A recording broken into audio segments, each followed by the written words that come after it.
Final race on the programme then at Sha Tin on Monday. We're back on the turf for the last race, number 10 as well, Class 3 over the 1,400 metres, headed by General Sherman, a four-time winner.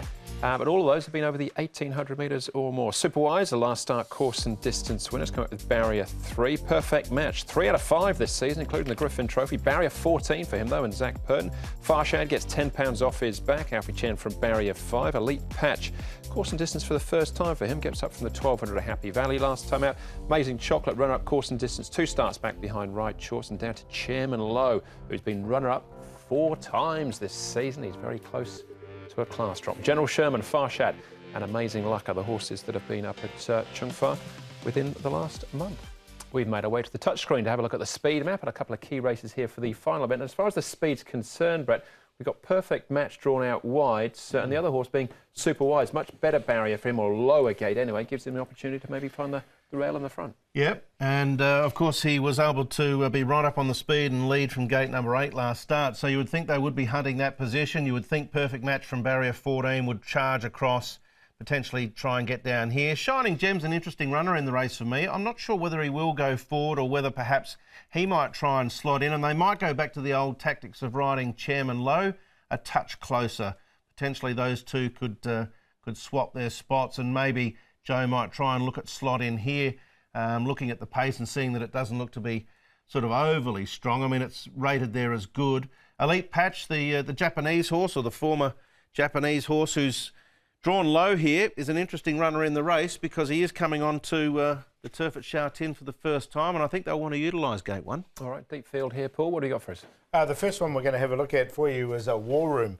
He's just working with Applause, who is racing later in the card, or earlier in the card, actually. Now, War Room is the one going on with it. This is the last race, so he's not racing later. War Room is the one of the red saddle cloth. You can see him going on, and he's got the wood on his stablemate there. Perfect Match, trialled really well at Happy Valley recently. It's just topped him off nicely for this race. Zach Purton aboard, and of course, he's been in great form, this horse, this season as well. 5 starts for 3 wins. And Chairman Lowe, look, he's been consistent without winning this horse, and he goes nicely enough in the mornings as well, so nice piece from him. He's been more effective of late, ridden a touch more patiently, but I think it is an option of maybe rolling forward again. All right, well, let's have a look at him in actual fact, Chairman Lowe, on this occasion. They did ride him quietly, ultimately finishing in 4th place, but Superwise down here on the inside, cutting all the corners. He came out on top, but yeah, Chairman Lowe, grey horse out the back.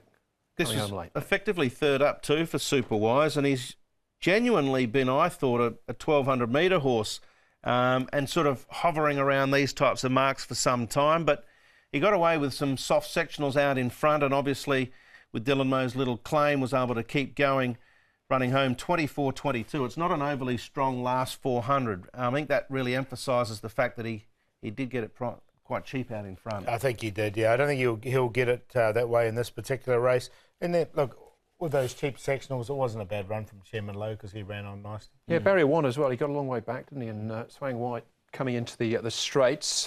Amazing.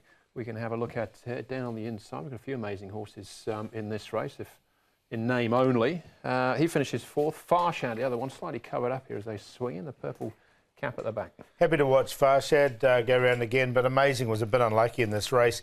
Couldn't get out all the way down. He's yet to win here from his 16 starts. He's had numerous placings, and one of them is a 2nd off 73. He's now rated 61. He's really well rated, and look, I've got him in the numbers. So have I. He was punted off the map in this race. Amazing. You can look at him down there. He just cannot get out. Almost in a straitjacket for a portion of the stretch. Farshad's got the £10 claimer on. I don't like his form, but there may be an option here to charge forward with him with the lightweight and see whether or not he can improve a little bit. So another one you could potentially throw into the speed map scenario with the Alfie Chen riding, not Albert Chen. Right, his brother. Move swiftly on. Perfect Match. What a season he's having. 3 out of 5 he's won this campaign. And it looks like there might be a bit of quality about him as well. Back at the trials here at Happy Valley. Done very little wrong, has he, Paul? No, he looked good, and he won this trial really nicely. Lucky Thought came out of this trial when the green and the red one there, and ran really well at Happy Valley on Wednesday night.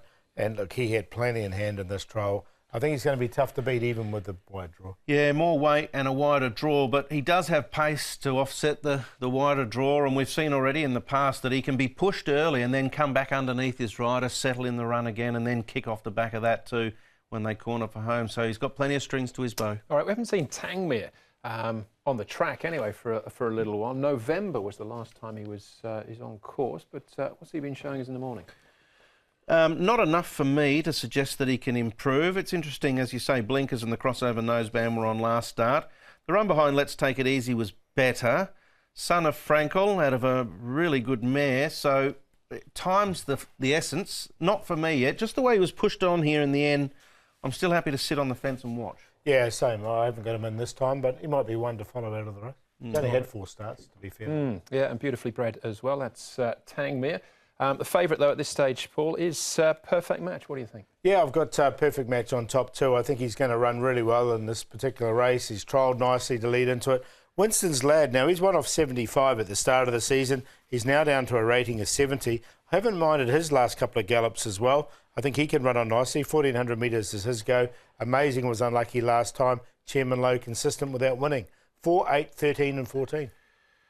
Perfect Match, clearly the banker in the race, but I'm going to go for some value here. I'm going to take a chance with Shining Gem, who had some very good 2-year-old form in Australia. Just going to take a little chance. They ride him quiet, and there's a bit of pace from a few that we're not expecting, and he can maybe run on.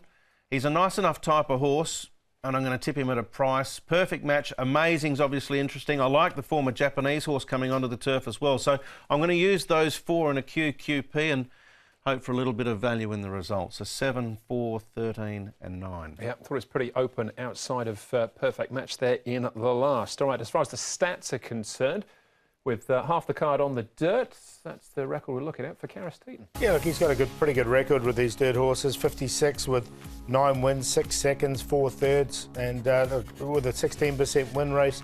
He's got Starluck. I think he's a big chance. He's also got General Dino. He's got Happy Sebring as well, and multi-million. So plenty of chances there, I think, to increase that stat. All right, Starluck take the world of beating. What's the best bet, though? I'm going to go with Circuit 3. I think this is his race. He's had 4 starts now. Super fit horse. Umberto Rispoli will be getting on for the first start. And I just really like this horse. I think he's going to be tough. And People's Night, he's an 8-time winner here in Hong Kong. He's back onto the all-weather, and he's well rated. So he's going to be the long shot. He's each way price here, and he's going to be in the play along with Cheerful Giggles and Pink Heights. I'm going to go Class 5, Race 2, number 2, Majestic Endeavour. I just think this is his race. So him on top, Shining Gem in the last. I think there hopefully will be some value to be found. I'll go with him 10-7. And there in that play, in that race, Race 10, Perfect Match, Shining Gem, Elite Patch, Amazing. I want to work those into something exotic-wise, Andrew. You are the Class 5 king, great son. Flat Heaven for me, race number 7. I think it's a really nice horse. Speed on for him, and Faithful Trinity each way in race number 6, Richard Gibson and Matthew Chadwick. They've got half a chance with Amazing Chocolate at the last as well. Gunnison, Ugly Warrior and Flat Heaven for me, the QQP for our Monday programme. After that, midweek at Happy Valley, FWD Champions Day straight after that. Yeah, it's a busy week coming up with morning track work as well.